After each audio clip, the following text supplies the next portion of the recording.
Welcome to Romans, God's Solution to Our Problem, a devotional series by Sumo Youth. Make sure you've got a pen and your copy of Romans with you, and if you haven't already, pause the video and pray that Jesus speaks to you through his word today.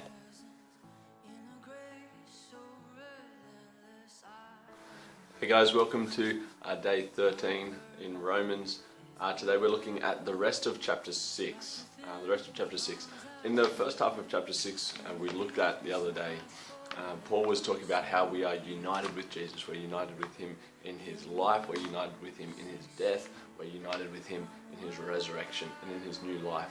Well, Paul's going to continue thinking about how it affects us to have been united with Jesus and how our relationship with him changes us from who we once were to something different that we are now. The type of language Paul's going to use in this passage, though, is kind of a little bit humbling, and so it might be a kind of hard way to think about ourselves and to reflect on who we are as humans, the kind of language Paul's going to use. But have a read of this passage, have a really honest think about the truth that's in it, and I'll give you a couple of questions to help you do that, and then we're going to chat through a little bit about how that might actually affect the way we live following Jesus. Here's the questions we want you to think about as you read the rest of chapter 6.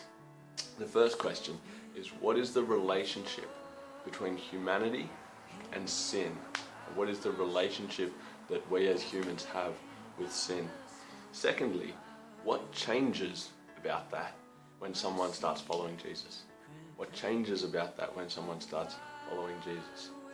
And here's the last one. There's a little bit where Paul talks about two different options. One is to be paid our wage, that is, paid what we're due.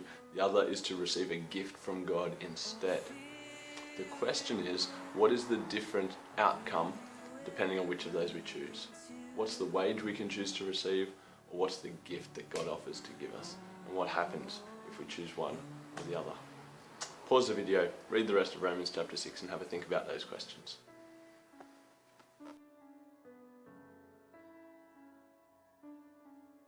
Isn't it a little bit humbling to read what Paul's writing there about as people, us being slaves? I think it is. I think that's not how we like to think about ourselves, but actually maybe it explains a little bit about what we're like.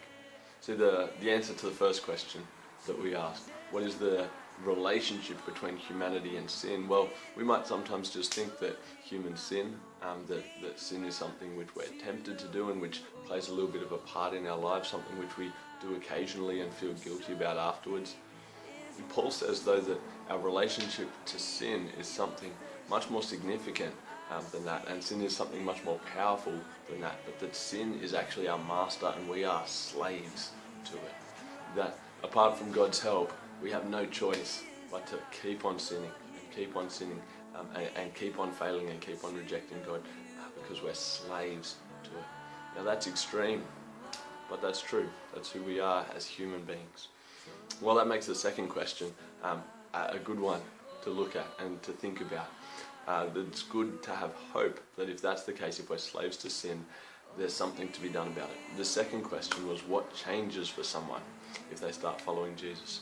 Well, the great news is if we start following Jesus, we're released from that slavery to sin.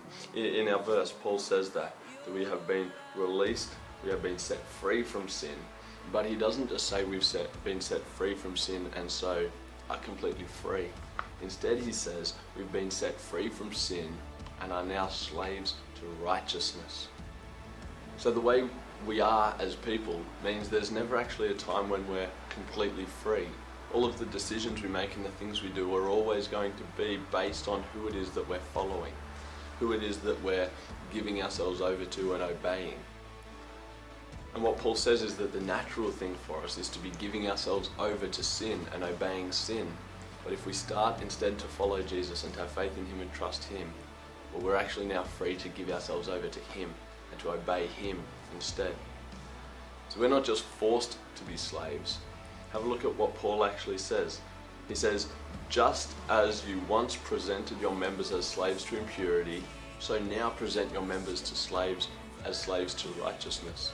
See, we actually present ourselves as slaves. The way we are as people, we choose to be slaves, we choose to obey something, we choose to follow something. And the question every one of us has to answer is, what is it that we're going to choose to obey? We're going to choose to make ourselves slaves to sin.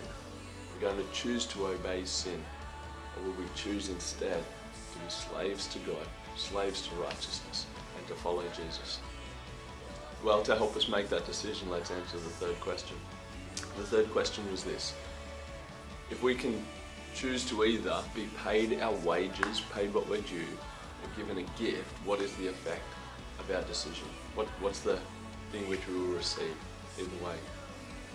Well, this I think is interesting for us to think about, because so much of our life we spend wanting what we're owed, claiming what we're owed, saying, I've done something and so you need to give that to me, I deserve that, I've earned that. Well, Paul points out to us that we're within our rights to say to God, God, give me what I'm owed, I deserve that. But that if we do that, what does he say? Our wages, the wages of sin is death. If we actually demand what we're owed from God, and what we receive is death, spiritual separation from God forever. But if instead we go to God and say, God, please don't give me what I deserve, please just give me a gift, then we're told that the free gift of God is eternal life in Jesus Christ. So guys, have a think about today. Who is it you want to be a slave to? Do you want to be a slave to sin, a slave to the hopelessness of failing God and being his enemy? Or do you want to instead offer yourself as a slave to Jesus, to follow him today, and instead receive that free gift that God has to offer? Finish up this video, have a think about that, maybe make some decisions about how you're going to live today and the rest of this week based on that. Pray and ask that God helps you to do that. And we'll see you next time.